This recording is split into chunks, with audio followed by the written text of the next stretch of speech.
আর শিল্পীরা আছেন, তারা আপনাদের সম্মুখে গাইবে, আপনারা চলে যাবেন, আপনারা থাকবেন। আর বিশেষ করে আমাদের বাচ্চা মেয়েটা খুব সুন্দর গজল গাইছে, আমি ওর গজল লিখে পড়বো কোনোদিন শুনিনি, তাই না? দেখা হয়েছে কোনোদিন? কোথায়? হলদিয়া? আচ্ছা, মাশাআল্লাহ, বাচ্চারা খুব ভালো গজল গাইছে, ভালো লাগছে। ও মানে ওর সুর তালগুলো বাড়িদেরগুলো একদম সুন্দরভাবে দিচ্ছে। দোয়া করি তার জন্য। এবং যে বড় ভাই গাইছিল, আলহামদুলিল্লাহ, সত্যি মানে গজল সবই ভালো, সব গজলই ভালো। এবার গজলের মধ্যে একটু পরিবর্তন হয়, একটু চেঞ্জ হয়, সেগুলো মানিয়ে নিতে হয়। তো আলহামদুলিল্লাহ, আপনাদের আজকের স্টেজে যে শিল্পীগুলো এসেছেন, আলহামদুলিল্লাহ অনেক সুন্দর সুন্দর গজল আপনাদের উপহার দিয়েছে। আমি টোটা ফাটা জামাই, একজন ক্ষুদ্রতম শিল্পী, যতটুকুনি বললাম আপনারা এতটুকুনি নিয়ে আমার জন্য দোয়া রাখবেন। চলেন, কিছু রিকোয়েস্ট আছে, আমি কাটা কাটা না করে একটা সুরের মতো সবগুলো গিয়ে দিই, তারপর ছোট্ট করে সেই গজলটি, একটা ফরমাইশ আমাকে প্রথমেই দেওয়া হয়েছিল, সেটা হলো এক সাহাবী ছুটে ছুটে বহুত মাঠে যায়। এই গল্পটা ছোট্ট করে গিয়ে ইনশাআল্লাহ আবার পরবর্তী শিল্পীরা আসবে। চলে, যেগুলো রিকোয়েস্ট আছে আমি একটা সুরের মতো শোনাই, আপনাদের মন দিয়ে শুনবেন। বৃষ্টি পানি থেকে কাকা ভেজালো, বাতাস দিয়ে মোহ জড়ালো, অসীম তারা জুড়ে মেঘে ভেলা,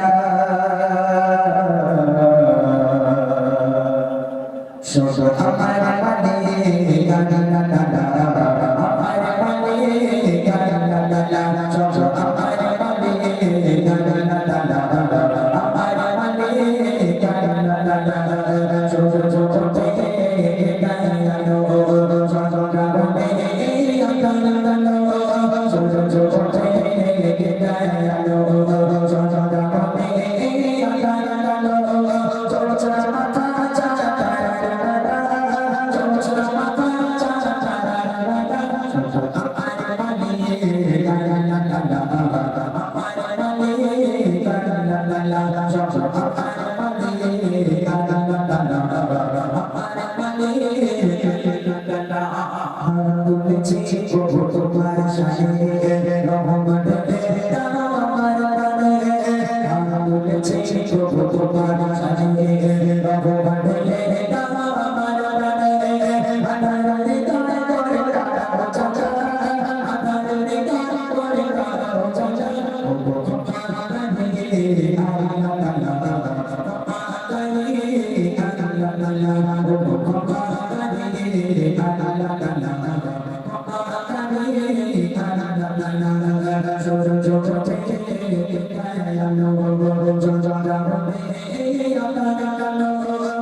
কটা বাজে কে বলতে পারবে ভোটের কি মানে একটা কত জিনিস